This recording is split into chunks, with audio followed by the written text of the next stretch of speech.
चलो अब हम लोग एक टाइप के सम्स पढ़ेंगे और ये कॉन्सेप्ट हालांकि बहुत जगह पे यूज आता है। इलेक्ट्रोस्टैट्स में ये कॉन्सेप्ट आएगा, मैग्नेटिज्म में भी आएगा, कॉन्सेप्ट सेम है। अभी जस्ट सेंटर ऑफ मास में मैं पढ़ा रहा हूँ और फिर रोटेशनल मोशंस पढ़ाऊंगा, वहां भी ये कॉन्सेप्ट आएगा यूज में। तो है क्या ये? जैसे ये हमारा यूनिफॉर्म डिस्क है बच्चों, यूनिफॉर्म डिस्क है, सेंटर ऑफ मास यहाँ पे होगा, बट इसमें से सर्टेन पोर्शंस कट करके निकाल लिया, इतना डिस्क कट करके निकाल लिया, दैट मीन्स हमारा बचा हुआ पोर्शन ये है।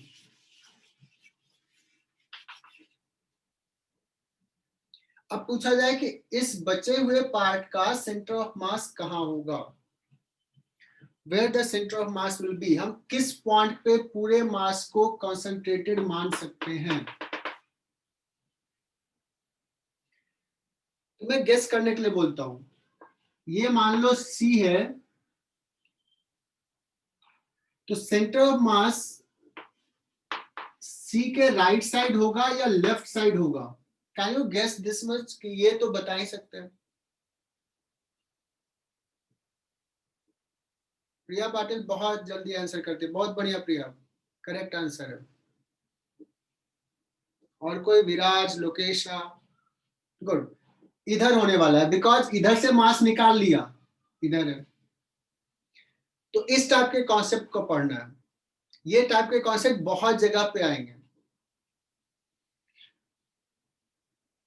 ओके तो लिखो, कॉन्सेप्ट लिखो, पढ़ना क्या है, find centre of mass if some portion is cut out from a uniform body.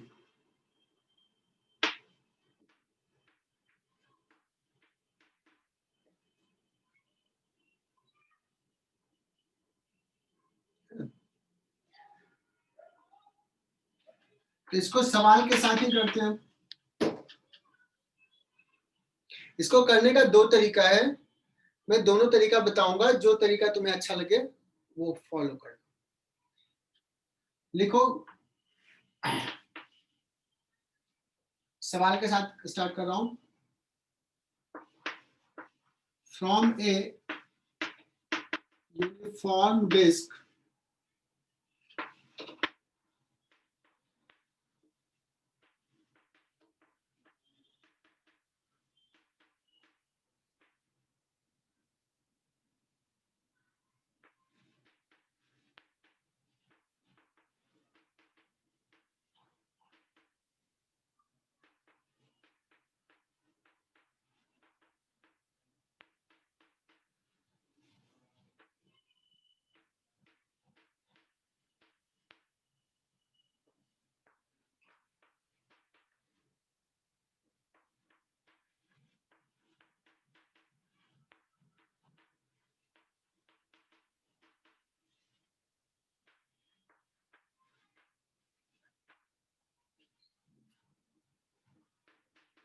देखो मैंने क्या लिखा, सुना। From a uniform disc of radius R, a disc of diameter r is cut out as shown. Locate center of mass of the remaining portion of the body, remaining body. है ना? तो तुमने कहा कि सर इस C से ना centre of मास कहीं यहां होगा, इस C को मैं O लिख देता हूं, है ना, C फॉर सेंटर ऑफ मास, कहीं कंफ्यूज ना हो जाओ। तो ये सेंटर ऑफ मास कितना डिस्टेंस पे होगा, ये x निकालना है।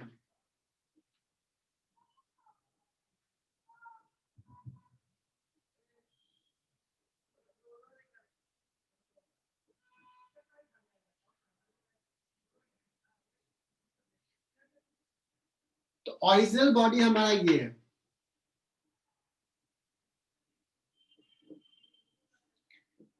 क्या करते हैं सुनना, एक तरीका मैं बता रहा हूं। ये ओरिजिनल बॉडी है, इसका सेंटर ऑफ मास मुझे निकालना है।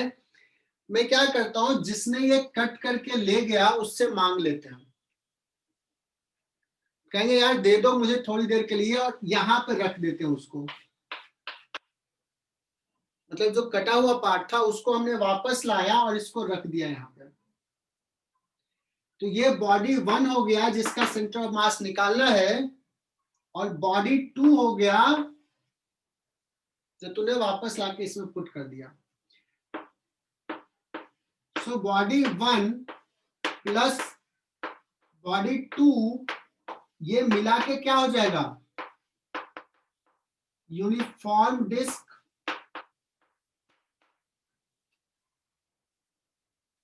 बताओ यहां तक समझा क्या? जिसका सेंटर ऑफ मास निकालना वो बॉडी 1, जो कटा हुआ पार्ट था मैंने कहा कि उसको वापस लाओ और इस यहां पे रख दो। तो 1 + 2 जो हो गया body, that is uniform disc. और इसका सेंटर ऑफ मास मुझे पता है, इसका प्लस इसका सेंटर ऑफ मास यहां पे है। ये ओरिजिन ले लेता हूं।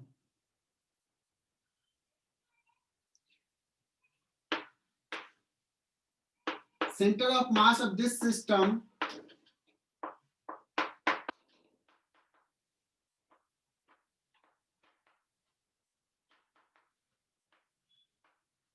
is at geometric center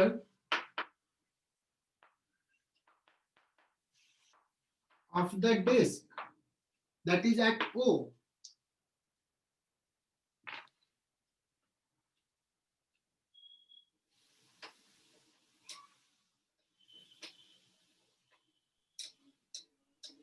blur हो गया है।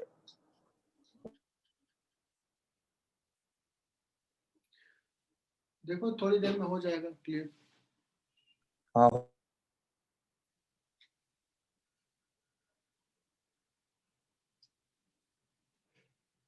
अब बताना, दो बॉडी का सेंटर ऑफ मास तो तुझे निकालने आता है, और दोनों का सेंटर को मिलाकर के जो लाइन बना है उसको एक्स एक्सिस मान लिया। सो X cm of this body 1 plus body 2 system is m1, body 1 का मास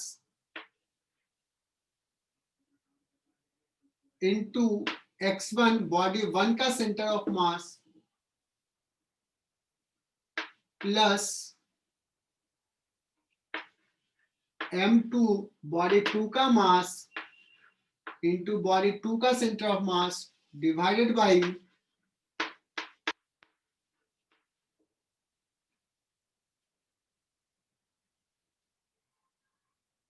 ओके। अगर मैंने इसको ओरिजिन लिया बच्चों, so X cm of this system is 0.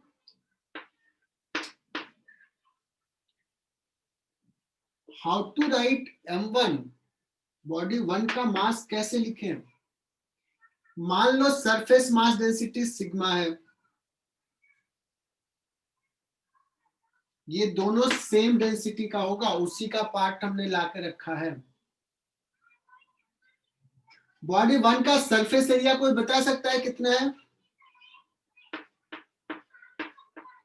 3r/4, 3πr/4 और पूरे डिस्क का माइनस कटे हुए पार्ट का।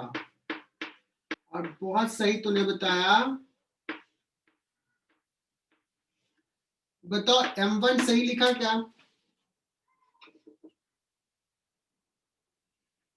गौरी यही राव, क्या m1 सही लिखा? Surface mass density into surface area. और इस बॉडी 1 का सेंटर ऑफ मास कहां है मुझे नहीं पता, तो ये अननोन है, यही निकालना है x1, प्लस बॉडी 2 का सेंटर ऑफ मास, बॉडी 2 का मास किससे मैं पूछूं? रश्मि तो लास्ट क्लास में नहीं थी तो नहीं बता पाएगी शायद। रोहित, M2 क्या लिखूं?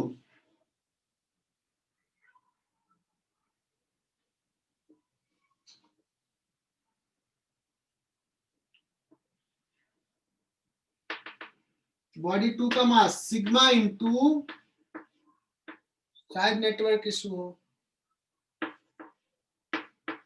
कितना आसान है यार। इसका सरफेस एरिया, इसका सेंटर ऑफ मास पता है क्या? रुद्राक्ष लास्ट क्लास में नहीं थे, कहां थे तुम?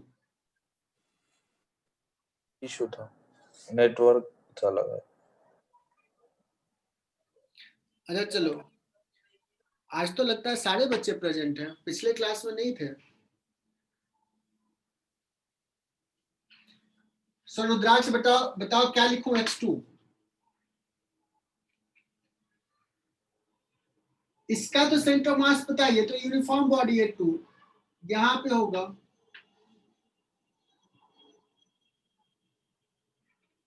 Plus r/2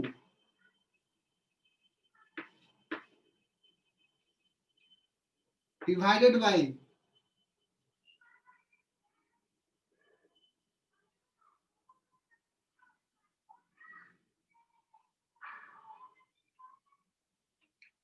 m1 plus m2 दोनों का मास। वो तो बहुत ही सिंपल है, हालांकि लिखने की जरूरत भी नहीं है, बिकॉज ये इधर से इधर जाएगा तो जीरो हो जाएगा। सिग्मा इंटू टोटल मास लिखना है तो क्या हो जाएगा, पाई आर स्क्वायर सिंपली।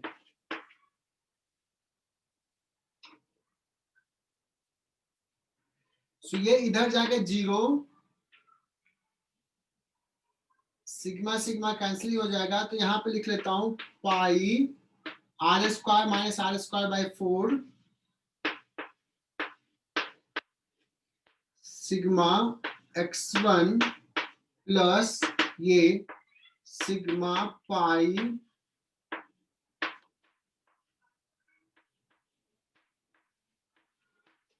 ये इधर जाके जीरो, यहां से देखोगे x1 ये सिग्मा चला जाएगा, पाई चला जाएगा, आर स्क्वायर बाई 4 चला जाएगा, ये r/2 और ये 3 और साइन माइनस।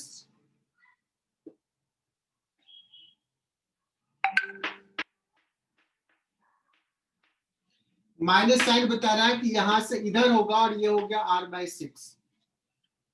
बच्चों इस ये टाइप का सवाल तुम्हें नीट में आ सकता है, हो सकता है एग्जैक्ट यही डेटा आ जाए, यही सवाल आ जाए।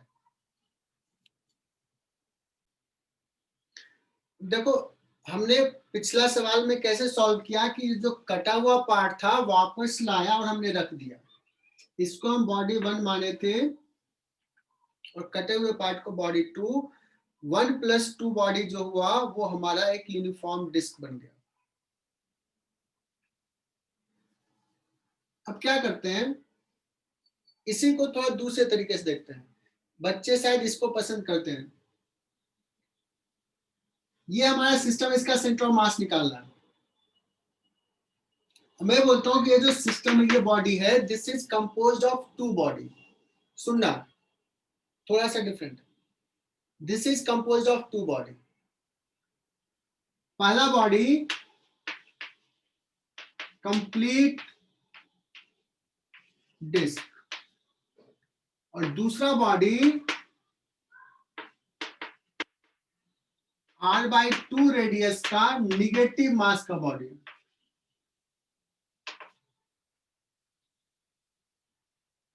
चीज वही है, जस्ट समझने के लिए अलग तरीके से बोलता हूं। हालांकि निगेटिव मास होता नहीं है, इसलिए मैं ये नहीं बताना चाहता हूं। यही चीज मैं 12th में पढ़ाता हूँ इलेक्ट्रोस्टैट्स में, तो वहां पे होता है पॉजिटिव चार्ज और उसमें कैविटी होता है, तो उसको कहते हैं टोटल पॉजिटिव और इतना निगेटिव चार्ज। क्योंकि निगेटिव चार्ज एग्जिस्ट करता है तो वहां पे ऐसे बताते हैं, वहां पे सही रहता है। बट यहाँ पे मैं प्रीफर नहीं करता हूँ, बट बच्चे या मोस्टली बुक्स में तुम्हें ये मिल जाएगा। चलो बता देता हूँ ये भी कि this body is the body one, जिसका सेंटर ऑफ मास निकालना, this is composed of two body, body one is complete disc और इतना नेगेटिव मास का, तो यही बन जाएगा। तो इसका सेंटर ऑफ मास कहां होगा? तो देखो ये थोड़ा सा कैलकुलेशन आसान पड़ता है, इसलिए इसको बच्चे प्रेफर करते हैं। तो हमारा जो ओरिजिनल बॉडी है, पहला body XCM M1 body one into इसका centre of mass plus M2 जो कि निगेटिव मास है और उसका centre of mass divide by M1 plus M2। इसका सेंटर ऑफ मास M1 क्या हो जाएगा? Complete body sigma into pi R square. इसका सेंटर ऑफ मास ये ओरिजिन लिया है तो 0। M2 क्या है? माइनस है, निगेटिव मास है, minus sigma into pi R by 2 का स्क्वायर।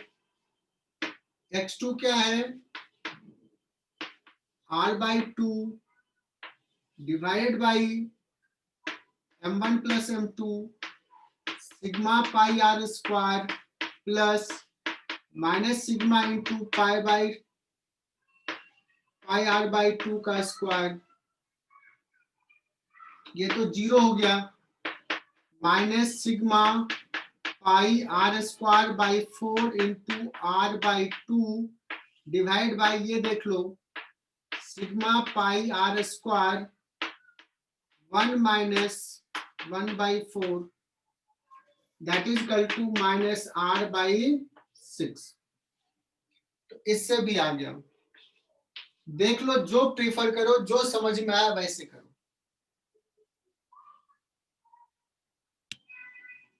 बच्चों उसी कॉन्सेप्ट पे एक और सवाल लेते हैं।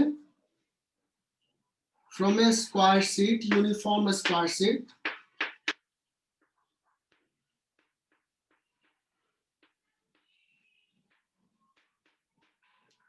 disk is cut out, find position of center of mass of the left out body। बचे हुए पार्ट का सेंटर ऑफ मास बताना है।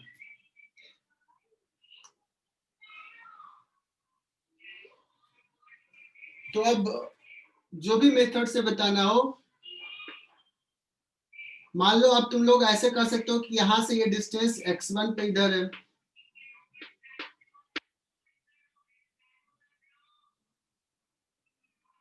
तो अगर निगेटिव मास से लेकर चलते हैं तो वैसे चलो। तो body one is composed of the two body, the complete square sheet और plus body two is negative mass का disc. Body one is complete square sheet, body 2 is disk of negative mass। So center of mass का coordinate आ जाएगा XCM is equal to body one का मास M1, लेकिन इसका तो position centre of मास का 0, because यहां से पूछ रहा है, ऑरिजिन यहां पे ले लिया है, प्लस M2 हो जाएगा minus pi, according to the figure circle का डायमीटर कितना a/2 है, सो पाई a/4 रेडियस का square into sigma,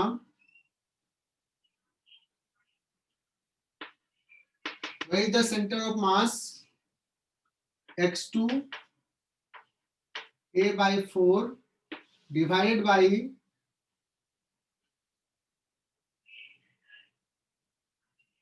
total mass m1 plus m2। m1 हो जाएगा सिग्मा इंटू ए स्क्वायर प्लस m2 हो जाएगा माइनस सिग्मा इंटू पाई a/4 का square. So answer will be pi a square by 4 sigma a by 4 whole divided by sigma a square common 1 minus 1 by pi by 16.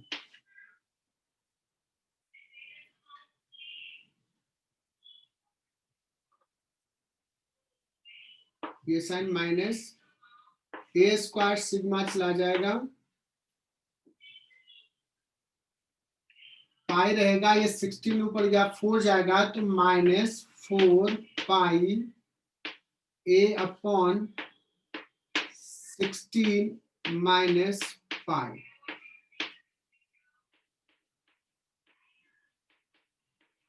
Minus sign क्या बता रहा है, वो clear है कि सेंटर ऑफ मास यहां से पीछे होगा.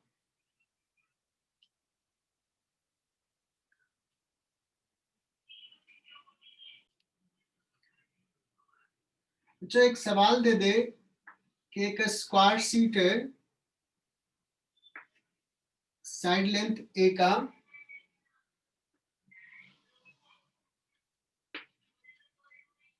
और उसमें से एक कॉर्नर से एक स्क्वायर शीट ही कट किया but half of the side length. ये ओरिजिन है एक्स एक्सिस वाई एक्सिस.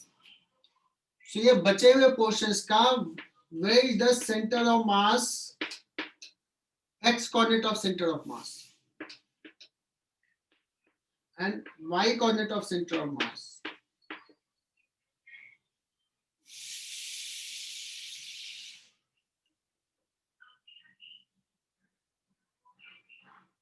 देखो इसको कैसे सॉल्व करें, इसको थोड़ा सा आसानी से सॉल्व कर सकते हैं. हमने इसको बेटर क्या करते हैं, इसको 3 बॉडी का मान सकते हैं. एक बॉडी ये एम मास का, ये भी एम मास का, ये भी एम मास का, ऐसा मान सकते हैं कि नहीं. अगर ऐसा मान लिया, इसको 3 पार्टिकल मान लेते हैं. एक पार्टिकल यहां, एक पार्टिकल यहां, एक पार्टिकल यहां. मुझे निकालना है XCM. कैसे निकालेंगे, m1x1 plus m2x2 plus m3x3 divide by m1 plus m2 plus m3. कोई बताएगा क्या होगा XCM और सेंटर ऑफ मास? कौन आंसर बताएगा? एक ही बच्चे ने आंसर किया अभी तक.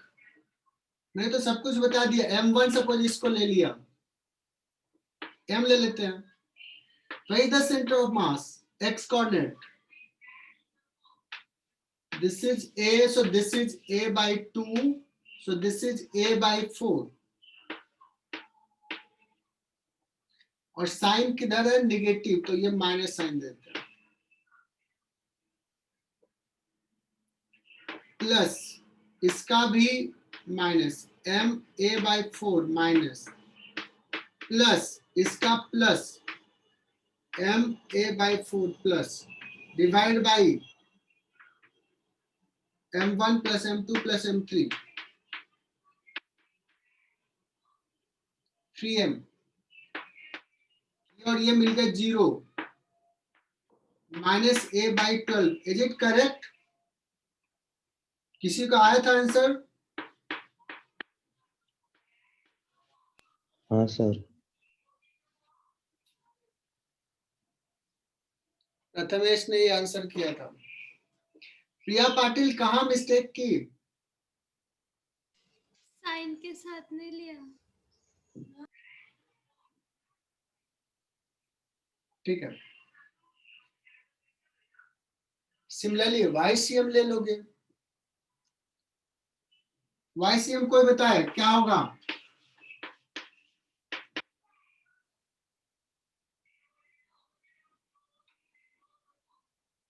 सेमी आएगा?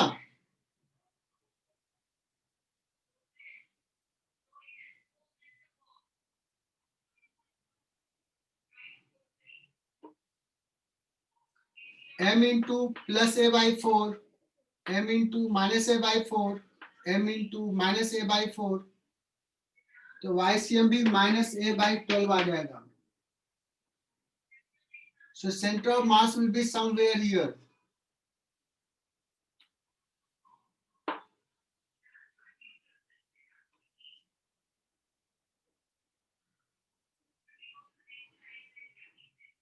ये a by 12, ये a by 12, सेंटर ऑफ मास का अगर डिस्टेंस पूछा जाए ये r फ्रॉम द ओरिजिन, तो r इक्वल टू हो जाएगा a by 12 रूट 2.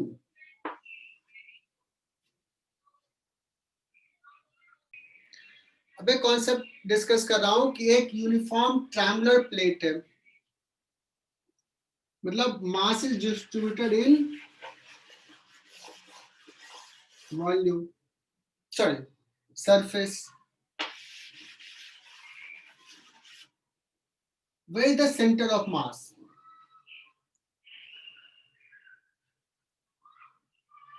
तो इसको मैं समझाता हूं. इसको ना मैं मान सकता हूं कि this triangular plate is made up of many rods.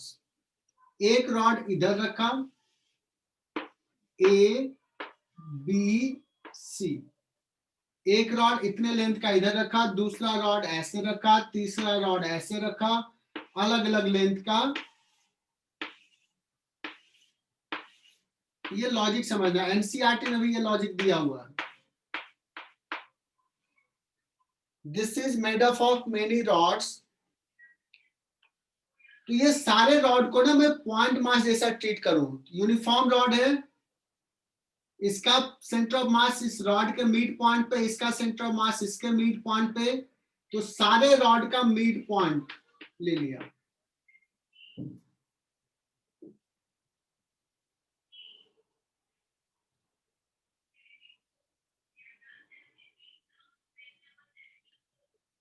ये सारे रॉड का मिड पॉइंट, एक यहां एक यहां एक यहां, तो ये लाइन मिला दिया. That means this whole plate can be replaced by many point mass placed on this line. अब बताना, अगर ये इसी लाइन पे है सारा मास, तो सेंटर ऑफ मास भी इसी लाइन पे होगा.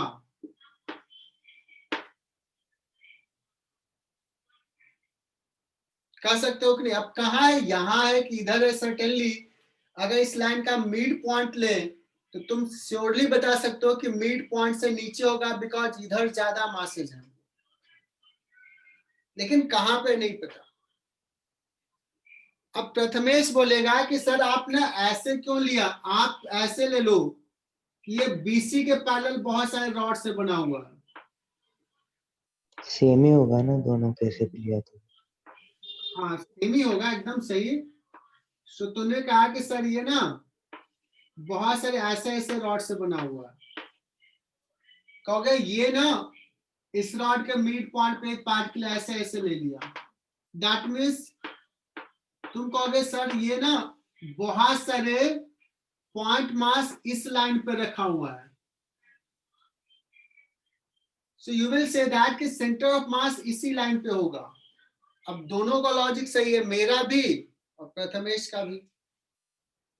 और दोनों का लॉजिक अगर सही है, दोनों करेक्ट है, तो एक ही पॉइंट होगा जहां सेंटर ऑफ मास हो सकता है. वो पॉइंट तुम लोगों को दिख रहा होगा. वो कौन सा पॉइंट होगा? ये वाला intersection point. That means centre of मास यहां होगा. और इस पॉइंट को क्या बोलते हैं? इस पॉइंट को बोलते हैं सेंट्रॉइड. क्योंकि ये मीडियंस है. मीडियंस के इंटरसेक्शन पॉइंट को सेंट्रॉइड बोलते हैं. ओके. सो ट्रायंगुलर प्लेट का centre of mass will be eight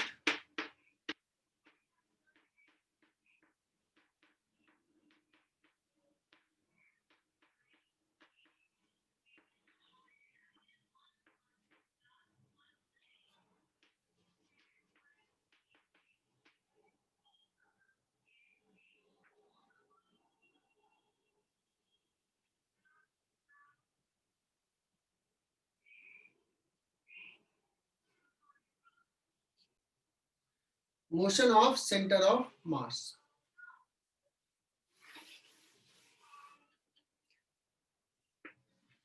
हमने सेंटर ऑफ मास का डेफिनेशन बताया था 8 cm।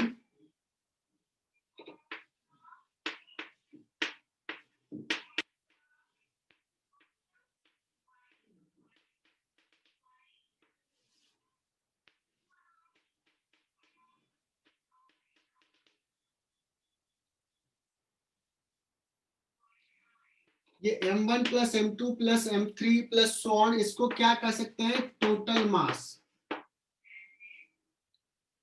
टोटल मास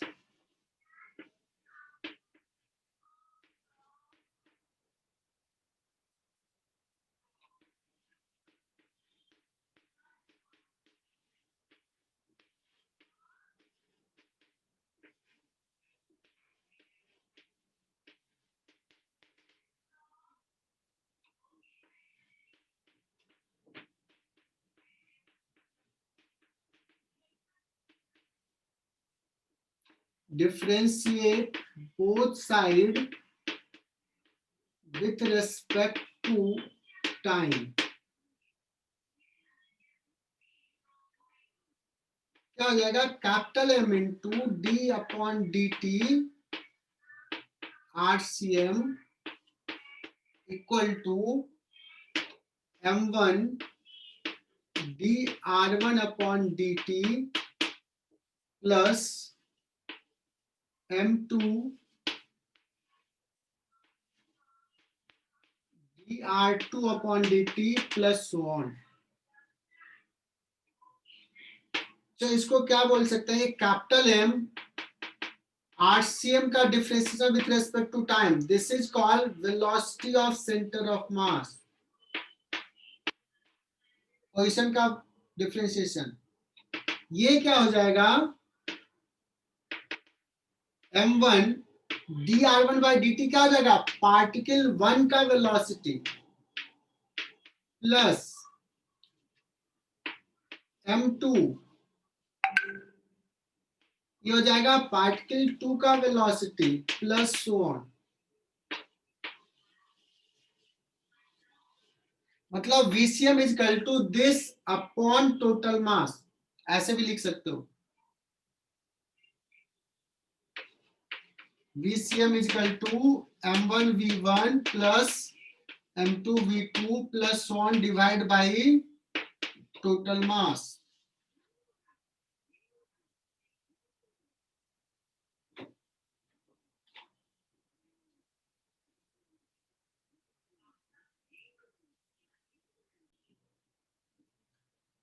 अगर मैंने ये सवाल दे दिया कि देखो ये दो पार्टिकल का सिस्टम है, m और 2m मास है दो, और इसका वेलोसिटी एक का है v इधर, दूसरे का है v इधर, what is the velocity of centre of मास? तो ये सर कितना आसान है। VCM m1 v1 m into ये v क्या है? j कैप, डायरेक्शंस के साथ दे देते हैं, plus m2 2m v I cap divided by total mass 3m। तो क्या हो जाएगा? यहां से v बाई 3, ये तो कैंसिल हो जाएगा m, v बाई 3, पहले इसको लिख लेता हूं 2i cap plus j cap. सही लिखा क्या? मैंने आंसर पूछा था VCM का मैग्नीट्यूड, कह देंगे v अपॉन 3 और इसका मैग्नीट्यूड हो जाएगा √5। This is your answer. ऐसे सवाल नीट में आते हैं और तुम्हें मुश्किल से 30 सेकंड लेना पड़ेगा इसको सॉल्व करने के लिए, मैक्सिमम 30 सेकंड,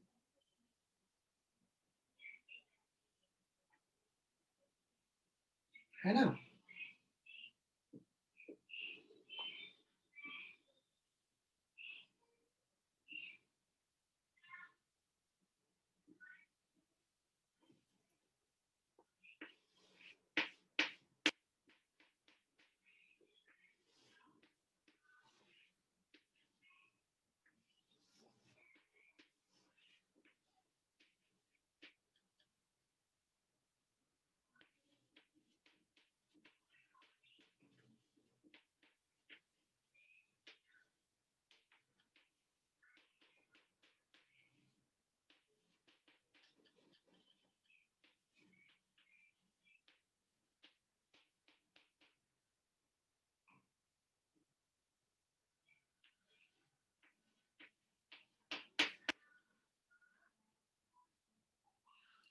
मान लो एक सवाल छोटा सा दे दिया,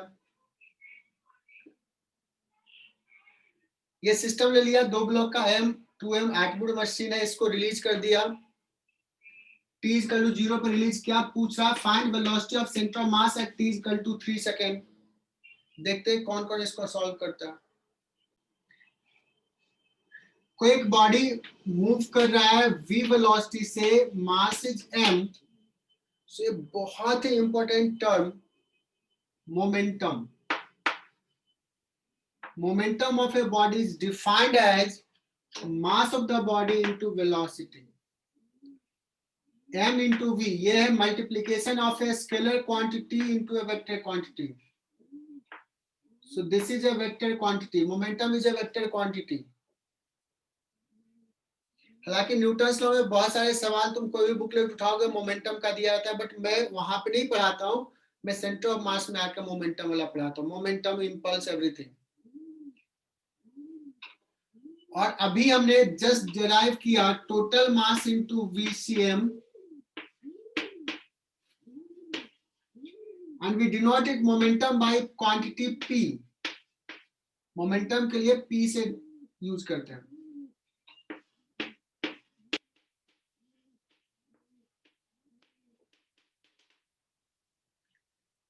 ये हो जाएगा बच्चों PCM, total mass into VCM. This is called momentum of center of mass. That is equal to mv1. This is momentum of particle 1 plus momentum of particle 2 plus so on.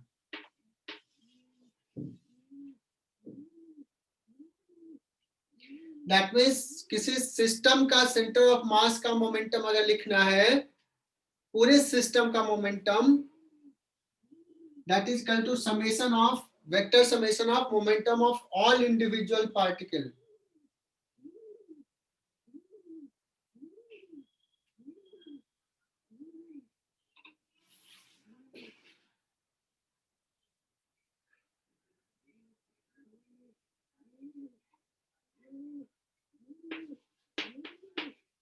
Next heading डालो acceleration of center of mass, ACM.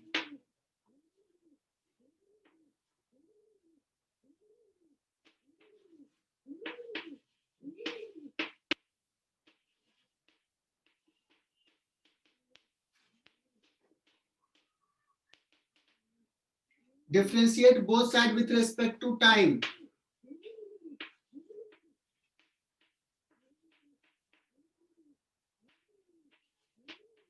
एक ही जैसा concept, m1 into dv1 by dt plus m2 into dy by dt of v2 plus so on. यहां से आ जाएगा बच्चों m into ACM m1a1 plus m2a2 plus so on. जैसा VCM वैसा ही ACM।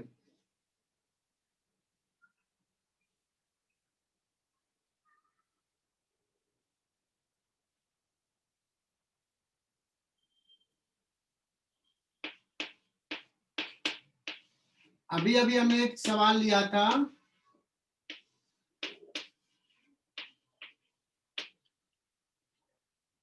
अगर इसको रिलीज किया रेस्ट से, what is the acceleration of centre of मास?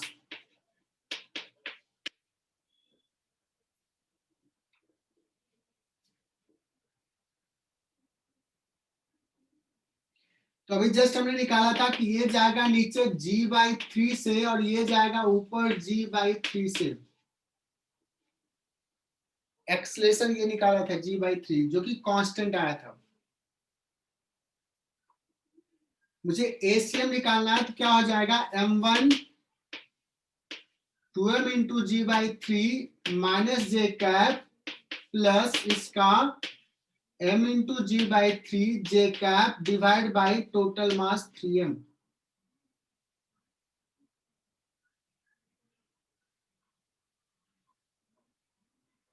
और ये थोड़ा सा इधर मिटा देता हूं मैं, शायद लग रहा है मैं फास्ट चल रहा हूं क्या। ACM ये सॉल्व कर लोगे तो शायद g/9 आ जाएगा।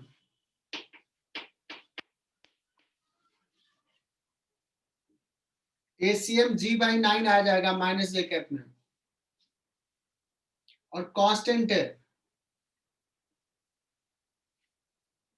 और अगर ये सवाल के बाद मैंने अगर वेलोसिटी पूछता कि 3 सेकंड पे VCM क्या होगा, तो तुम डायरेक्टली भी बोल सकते थे कि sir VCM is equal to constant है A, इसलिए ACM इंटू T,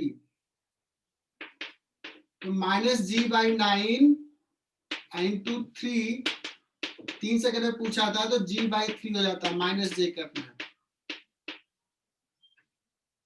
इससे भी आ जाता, मैच कर गया। तो कंक्लूजन ड्रॉ कर लेता हूं कि आज हमने motion of centre of mass में क्या सीखा।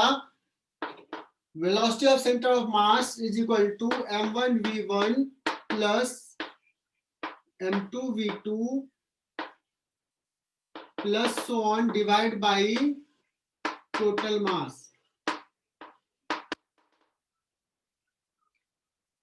और क्या पढ़ा, ACM। देखना ये वेक्टर क्वांटिटी का एडिशन है।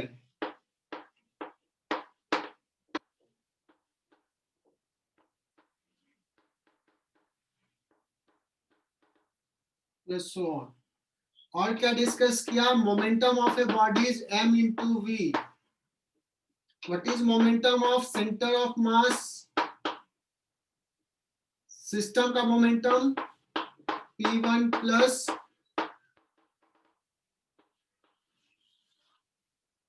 और शायद तुम लोगों को पढ़ा दिया था न्यूटन्स लॉ।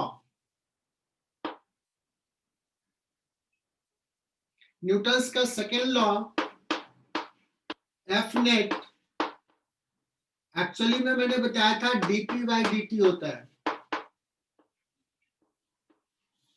तो नेक्स्ट क्लास में यहां से स्टार्ट करूंगा। आज का क्लास यहीं पे फिनिश करते हैं।